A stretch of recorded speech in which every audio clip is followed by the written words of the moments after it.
Good morning, good afternoon, good evening, wherever you are in the world. Thank you for joining me for this week's edition of the SMIE Consulting Midweek Roundup. It's Wednesday, September 4th, 2024, and today we're going to be answering three questions we've been hearing from international educators over the last 7 days.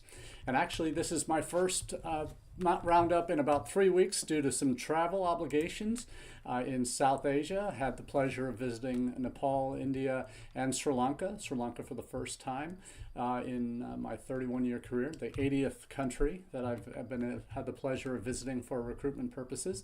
So very excited about some of the outcomes from that trip. I'll talk through some of that as we go through today's roundup topics. But as we do each time we do a midweek roundup, we start with our newsletter that comes out Monday mornings at about 9 Eastern. If you subscribe via our website, smieconsulting.org/subscribe, you can sign up that way if you prefer an email version of the roundup or of our newsletter that comes out on Monday morning. If you prefer to get your international ed news from LinkedIn, there's also a version of that. I'll drop the link to that in the chat as well. Between the two versions, the email and the LinkedIn version, we now have well over 2,000 subscribers. Very excited about how broad the reach of that newsletter has become in the international ed space, and thank you for making it a part of your international edification each week. And as we mentioned, we take those news stories from the newsletter in terms of the common themes we see developing around different topics related to international education. Then we cover the questions coming out of those themes here on the Roundup on Wednesdays. And this is obviously live on our social platforms on Facebook and LinkedIn and YouTube, but certainly you can also get the audio-only version or watch this on repeat as well. Audio-only version is available on all your major podcast providers, so you can listen while you work out, or take a walk. So hopefully you are glad you're making the Midweek Roundup also part of your news gathering each week. And that's the main purpose of the Roundup and the newsletter, is to kind of help share in half-hour doses here on the Roundup, in a 5-10 minute read on the newsletter on Mondays, kind of our hot takes on what's going on in the newsletter on those top stories, but here on Wednesdays, diving a little deeper into how some of these topics we're covering and the questions we're asking, how that might impact what we do in international ed in a more positive manner. So let's get right into our first question of the day. What are we to make of the U.S. student visa process now? The reason this topic comes up is from my recent trip to South Asia. Visa access to appointments certainly was top of the list, and then followed closely by visa denials that have been up this past year in each of the three major markets we're talking about, or at least two of the three major markets that I visited. We are now in a cycle where we're still coming out of the pandemic, post-pandemic in terms of numbers, in terms of the demand. The demand is certainly for visa appointments is certainly well above what it was during the pandemic, and certainly in some prospects, some folks' eyes has reached or surpassed, in certain countries, surpassed pre-pandemic levels.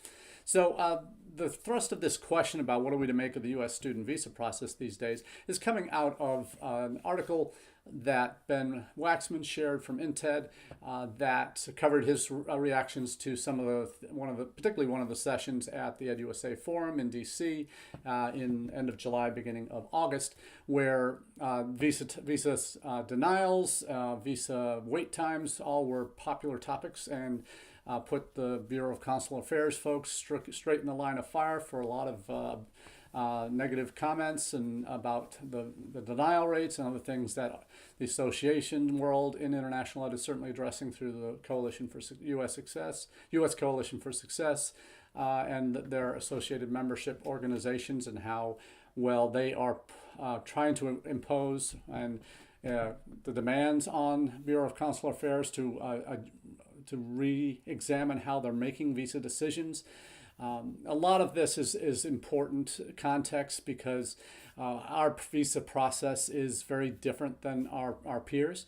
We're the only ones that require that in-person interview of all visa applicants unless they have had a U.S. visa in the previous 5 years. So that in and of itself is a huge stumbling block and limits how many visa appointments can be done in every market every year because of that physical manpower issue that has to be addressed to accommodate those needs. In some countries, they've held student visa appointments availability in particularly the last few weeks leading up to the beginning of classes at many U.S. colleges and universities. Some would say they're releasing these appointments too late. They should have been released earlier to accommodate those that are now pushed out in some countries for a full year, in Nepal in particular, for student visa appointments if you were just applying normally. So there are real implications on the visa process. But at the EdUSA Forum, there was a particular session with consular affairs folks that they were talking about how they're changing how they view student visa interviews, and that they shouldn't expect an 18-year-old to have their whole life planned out, or at least even what they're going to do in 5 years when they graduate in terms of coming back home and having that well thought out plan. They've impressed on their consular officers that shouldn't necessarily be. One thing that I really appreciate from the article was their perspective on student visas related to the consular officers that are doing these visa interviews. For those that aren't aware, if you're coming out of the State Department Foreign Service School, going out into the field for your first 1 or 2 posts, 90% of your job, your first couple of posts, is as a consular officer doing these interviews. 100, 200 a day for a week at a time. That wraps up the bulk of your training, or your bulk of your training and experiences in your first couple of posts is going to be with these visa appointments, in-person interviews. So Ben makes the exceptional point that I've always knew was true, and then he certainly confirmed it for me, that the bulk of the Foreign Service officers, this is their first posting, the second posting, that they're really fired up. A lot of them are recruited from the top most selective schools in the country, universities in the country, and have a fairly elite mentality. That yes, they shouldn't bring that elite mentality to their visa interview process, but it's just human nature. It happens, and rooting out that bias confirmation bias is certainly something that State Department folks have to do a better job of. That was admitted, and they know it's an area of concern. But the fact that we are in a situation where visa officers consular officers coming in doing these visa interviews are coming from elite school backgrounds and probably haven't heard of most community colleges in the United States, didn't even bother applying to any of them, but not realizing those are legitimate pathways, English language programs that are legitimate pathways to a U.S. Student visa. That those stereotypes need to be broken down. So there's things that State Department needs to do to improve how the visa process is done, but there are also things that we should do as institutions to address the kind of issues and explain to our future students as they're going through the admissions process, have gotten that I-20 and are about to start through the visa process in their home countries, is to help them understand what's going on.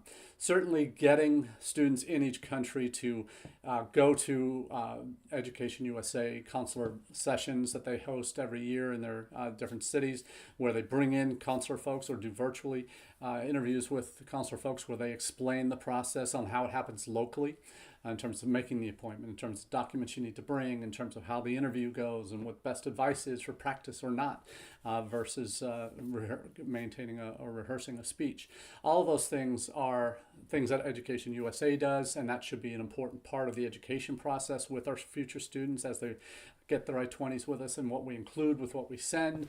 Attacking that from multiple angles, certainly referring them to their local Education USA office. If their agency, if they're working with one, does visa preparation sessions, also make sure you know what those visa preparation sessions look like from your agent partners, and offer the advice after reading through this article that Ben puts in on the visa process, on the things that we need to be educating students about. We should also be doing with our agents.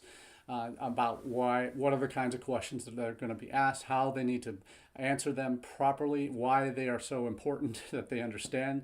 All of that's gone through in some great detail here, and that they boil it down in the blog article from INTED to four main issues that need to be explained clearly by the student to the visa officer. The four main areas that they need to answer effectively.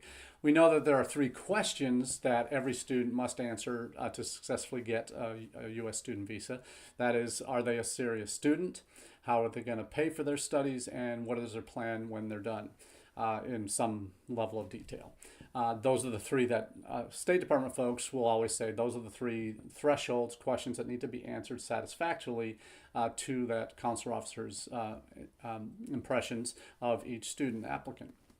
So the four questions that Ben and the team at INTED have suggested we need to be explaining clearly to students that they are going to be priorities that are how and why they're selected, and how and why they selected the institution identified on their I-20, what they plan to study and why they chose that particular academic program, what they plan to do with the education once they return home. An important part of that is return home, because they have to prove that they're not planning to immigrate to the United States, even though they technically can.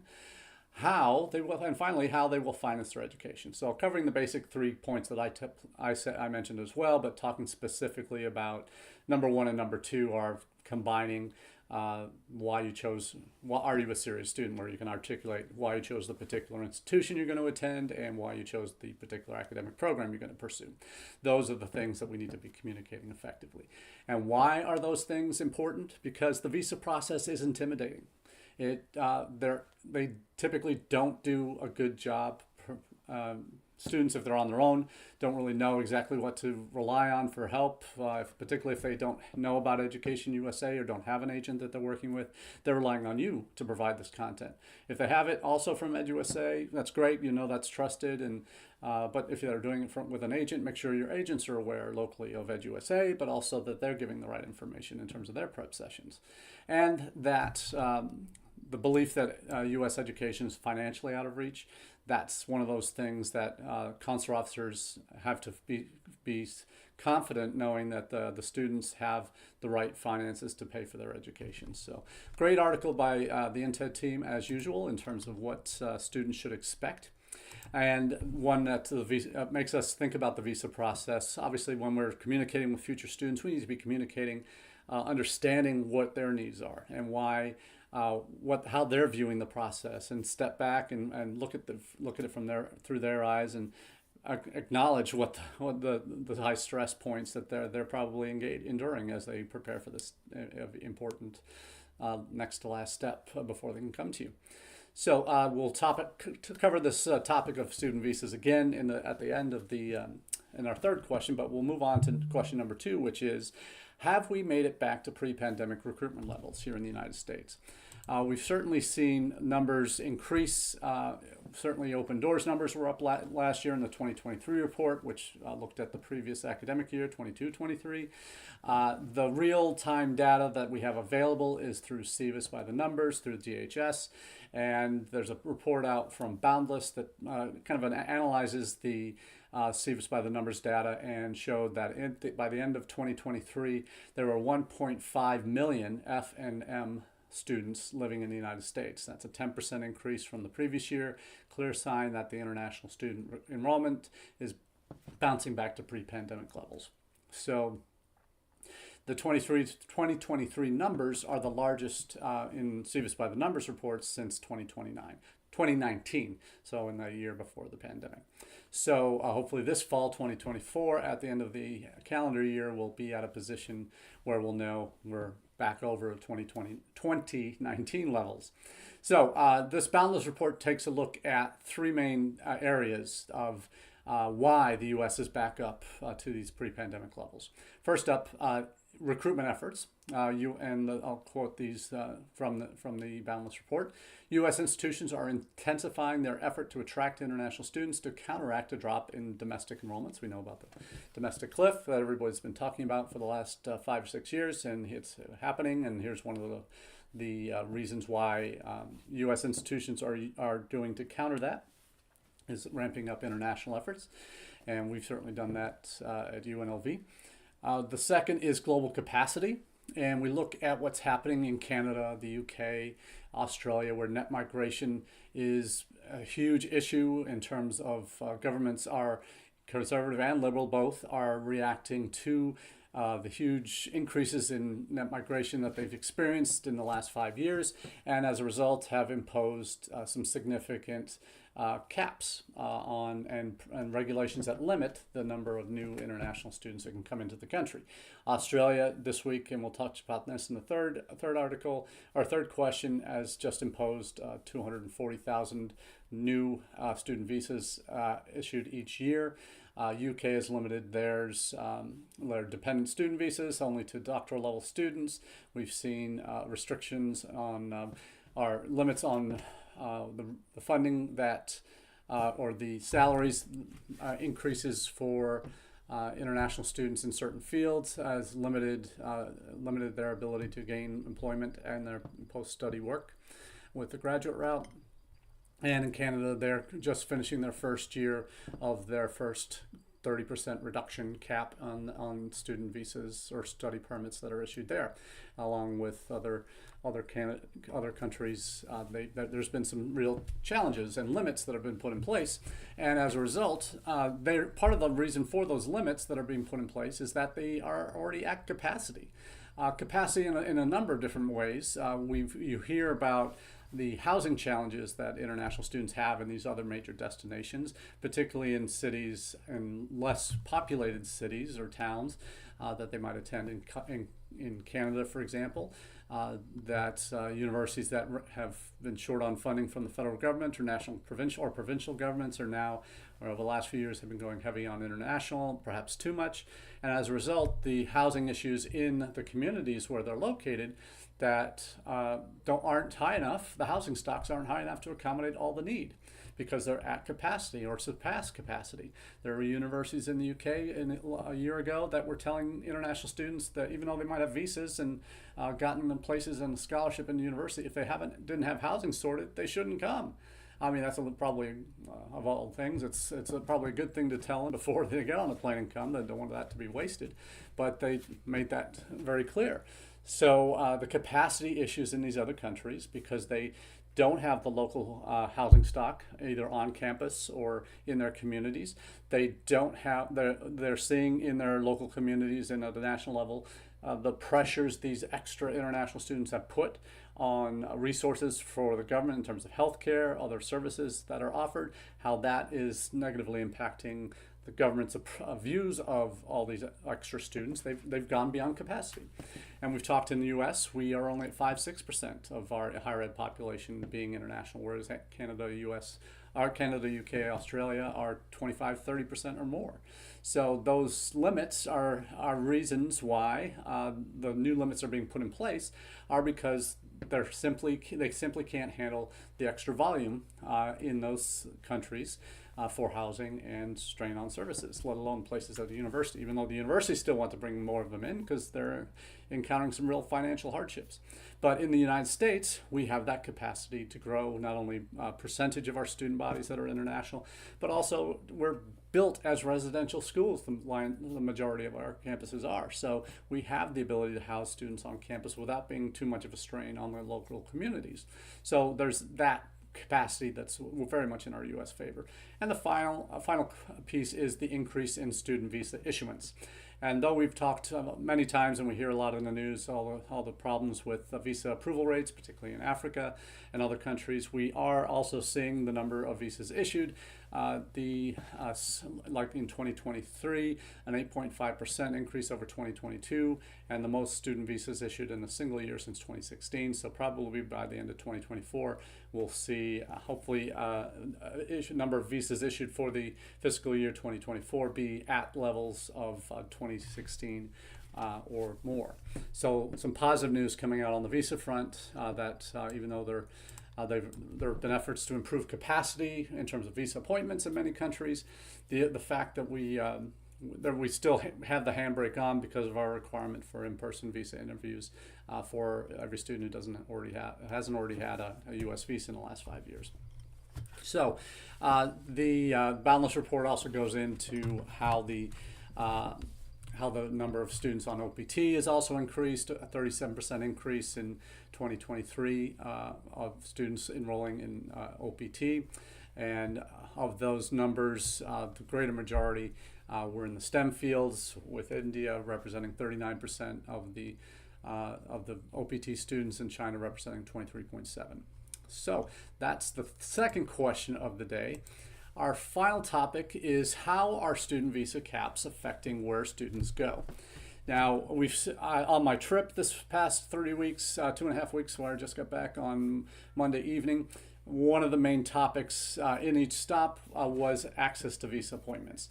And I also asked in my role with my consulting business here, how have other countries been faring? One of our partners in Nepal has told us as of February this year they are not recruiting for Canada anymore, and that their team had been so focused on Canada and Australia, UK, that they're now switching to the U.S.